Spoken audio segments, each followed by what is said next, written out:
I'm Alana Blahusky from the 1998 Women's Gold Medal Ice Hockey Team, and you are watching Power Play Break, the place to talk about pucks.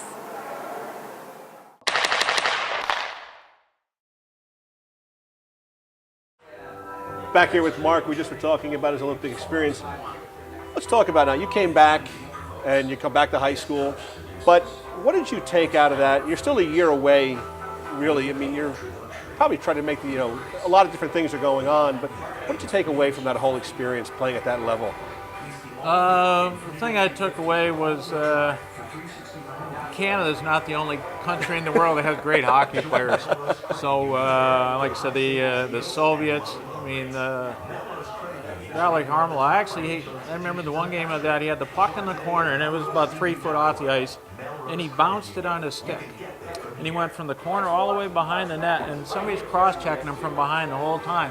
And he's going like this, he bats it out in front, and boom, he bats it. The puck never touched the ice from the corner to behind the net to in front of the net. And I was like, I don't know if anybody in the NHL could do that. Yeah, and I'm watching these guys, and they're passing, and I thought the next best team over there was Sweden at the time. And then Boris Salmi was on their team. And I just watched these guys, and I took that back, and I said, and I knew, like I said, those guys were here, and I'm here, and I have a long way to go to get there. And once I got back to Detroit, I was back playing with my junior wings, but there was a lot of new guys that weren't there from the year before, and I had only played maybe 3 or 4 games with those guys. So now I got in for the last 10 or 15 games of the season. But already my mind's set because I want to go to Toronto. I'm ready to go to the Ontario League, and I'm ready to further my career. Anybody's trying to take a run at you? Oh, I'm sure everybody did, but back then you were allowed to protect yourself. Yeah. So I said, when guys are running, and like everybody else, you get caught with your head down, and you get run over, and then that's where you learn to keep your head up. And my dad always told me, he said, just don't. My dad didn't offer much, but a couple of things he told me, but one thing was, just don't ever back down. And so whenever someone comes to run me, and if I got my head up, I put my stick right through their face. If you're trying to hurt me, I'm going to do my best. I was never the aggressor, maybe once or twice in my life. You're going to start it, but I'm going to finish it. Yeah, but somebody's coming to get me, and it's like, and you go back to, even like when I played in Hartford, and Kevin Deneen was just starting, and I knew Kevin was just a little guy playing for his dad, Bill, in Houston. And Kevin ran at me twice, and he hit me twice, and I told Kevin, I'm in Hartford, I says, you hit me one more time, I said, I'm going to take every tooth out of your mouth. And sure enough, in the way anybody's watched Kevin play, Kevin just came the next time, and I went like this, and I went to hit him in the mouth, and he turned his head, and I missed, and I hit his collarbone, where it broke his collarbone. Next day, I got a call from Bill. And so Bill said, what are you doing to my boy? I said, Bill, I let him hit me twice.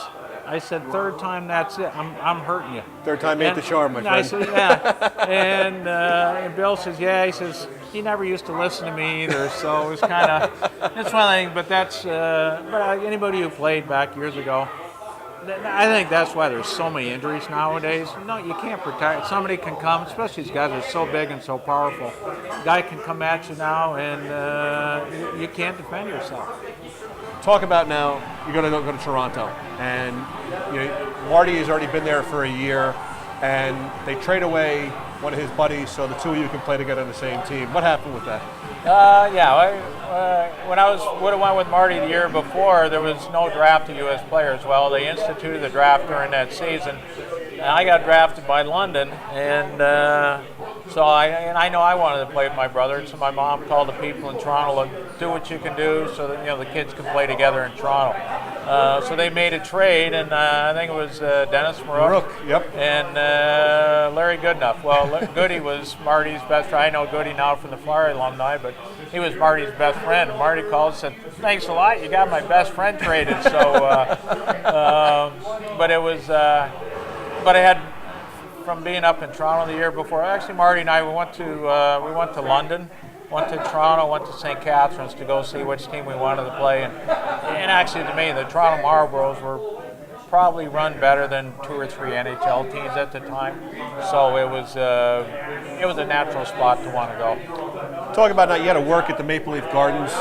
What was that like for you to be able to, that place you said was kept spotless in your book. What was that like though, to be in that such a historic building in the NHL? Well, even at that age, but even as guys got older, when your team went to have a morning skate in Maple Leaf Gardens, or whether it be the Forum in Montreal, a lot of times the coaches had to kick the players off. I don't care if you were 17 years old like I was in Toronto, or I was 40 years old like I was at the end of my career. You went in those buildings, and there's just more energy in your body just from the history of those buildings. But yeah, it was playing in the old garden, and actually that's where I ended up. I quit school, and people laugh at me. The biggest reason I quit school was Marty and I were in the same classes together. He's a year older. I only needed 2 credits to graduate. Marty quit school after about a week. We had 2 or 3 classes the same. Well, after about 6, 7 weeks, I ran out of excuses. They said, "Why isn't your brother here?" I said, "Oh, he's not feeling well, or he's tired." And after 6, 7 weeks, I ran out of excuses. I quit. So, and the other part was we played in Sault Ste. Marie and Sudbury. We got home about 4 or 5 in the morning. We had school the next day. I was tired. So I waited to Tuesday to go to school, and I missed two tests on that Monday, and both teachers gave me a 0. I said, "Well, that's not fair. Let me make up the test." And they said, "No, you could have been here. One of the other kids on the team made it." And I said, "Yeah, but he doesn't play. I play like 30 minutes a night." I said, "I was exhausted." And they gave me a 0. Well, I was average. I had straight A's in the school. And they gave me a 0, and out of principle, stupid principle, I quit. So regret it? No, the only thing that the only reason I would have regretted this is because my mom wanted me to graduate. Yeah. So, but whether I had a piece of paper or not, like I said, I worked hard at school as I did everything else, and like I said, I was never going to be an Einstein, but my homework always got done, and my homework always got done on time. Now, you played against Dennis Potvin, and you guys were neck and neck in, I think, the scoring race that year you were there, or very close to it. You guys, he actually did, but you beat his team in the Memorial Cup playoffs. Was that kind of like, "Hey, Dennis, I got you. You might have done something to me, but I've done something to you," or? Well, yeah. I was a left winger at the time, and I had 1 year. That was Dennis's 5th year, and I remember because Dennis was the kingpin. And I know because of a couple of guys that were on our team, guys like Bob Daly, guys that had been there the year before. And I said, "Look, this is the best player in the league." And how good was he? Oh, he was really. He was good. He was strong. Just a really intelligent hockey player, and he was nasty. So he had some. He used to spear me a few times. So that was the intimidation factor on me. But my way of getting back was to put the puck in the net. So I think my memory serves me right. We beat him in 5 games in the playoffs, and I distinctly remember shaking his hand and just thought of but I can't think of any more respect that you can pay a person than for me, what's that, 30, 40 some odd years ago, for me to actually remember shaking his hand in line. And I remember my thought to this day that here's a guy that was in the Ontario League for 5 years, never won a Memorial Cup. And I go, I just beat him, and I said, now I got a chance to win a cup. But that's how much respect I had, and I'm sure everybody else had for Dennis. So that year you do win the Memorial Cup against Medicine Hat. What did that mean for you now? You've had your silver medal the year before. Now you win a Memorial Cup. Did you start to think that this is going to lay the base for me to start to become a winner in a lot of different things? Did you start to learn tenets of what it took to be successful and win championships? I think, it just continued to grow. I laugh with my boys who grew up playing hockey in the States, and I go, I said, I'm spoiled because every single year that I played in Detroit, whether it be Pee Wee, Bantam, Midget, we won the national championship every year. We just won every year. So, you get spoiled rotten. And actually, it's with the junior wings when, we're all Americans. We were picked to finish dead last. We won our division, and we went on Ottawa, beat them. And then, we ended up losing to Charlottetown, who I think lost to somebody from out west for the overall prize of the Tier 2 league. that's the first time I'd not won the championship in a lot of years. And even though winning silver was, like I said, I was just an ad-lib part, I think, to that team. But winning is a habit, just like anything else. And then when I said we went to the Memorial Cup, and it wasn't so much beating. Actually, I think in the final game, I think we beat the Quebec team. It was like kind of like a round robin thing, and I thought Medicine Hat was the better of the two teams, but somehow Quebec beat them. We ended up playing them in the finals, and I ended up winning the MVP of the tournament. I think the final game, I think I had 6 points, and I think I had 9 or 10 overall in the 3 games we played. But like I said, I got used to winning. It was part of winning, and then I think it was maybe about 4 or 5 days after that. I guess there was going to be a draft for the WHA. Yeah, that's where I was going to go next. And I didn't even know that WHA really existed. I knew there was some other thing. The only reason because of Bobby Hall. Bobby had signed, and but from the time I was this high till now NHL. I'm 17, I'm going to the NHL. And like I think anybody that ever played the game, your goal is to win a Stanley Cup.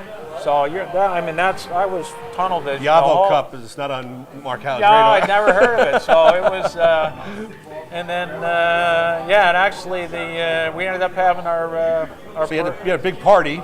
And well, we celebrated. It Yeah, wasn't so much a party. right. We just celebrated. But you find out that the NHL doesn't draft 18-year-olds at that time. But you find out you're going to be going to Houston because you get drafted, and your mom again interceded there. What did you know?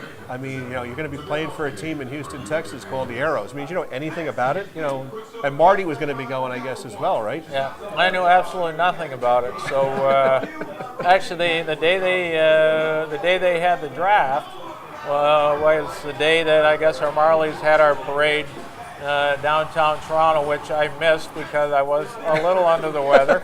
I was hanging with Newfie and drinking Newfie, our goalie Newfie. Drinking Newfie Screech, and I was not a good drinker, thankfully, and I paid for it that day. But a lot of people thought I avoided the parade because I'd been drafted and I might leave, and I knew nothing of the draft. I knew nothing of anything. I just stayed home because I was sick.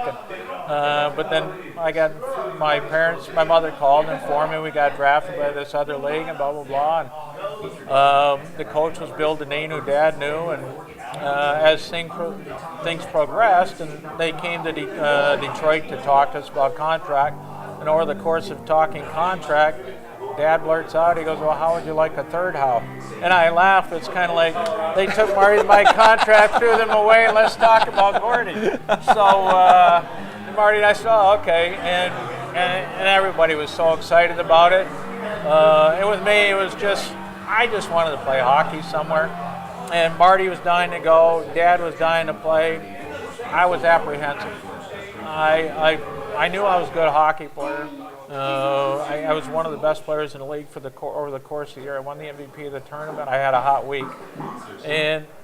But I thought I needed to mature a little bit more mentally. I didn't think I was strong enough at that point. And so I expressed that to my parents. And my dad said, the only way you're going to get better is to play against people better than yourself. You're going to make mistakes. You learn not to make those mistakes. You become a better player. And I said, well, I still think one more year as junior. He said, well, they're offering you $125,000 a year to play as an 18-year-old.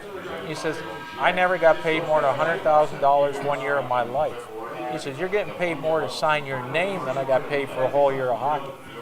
And I said, well, I'm still not sure. And Dad said, tell you what, I'll take your arm, I'll break it for you, and I'll sign it for you. I said, oh, okay. He said, look, you're going to be playing against people better than you in this league. It's not the NHL, but you're better than you. You're going to learn much faster. You're ready for it. So that was a deciding factor how I ended up being a Houston Aero. When we get back, we're going to talk about what happened in Houston with the House.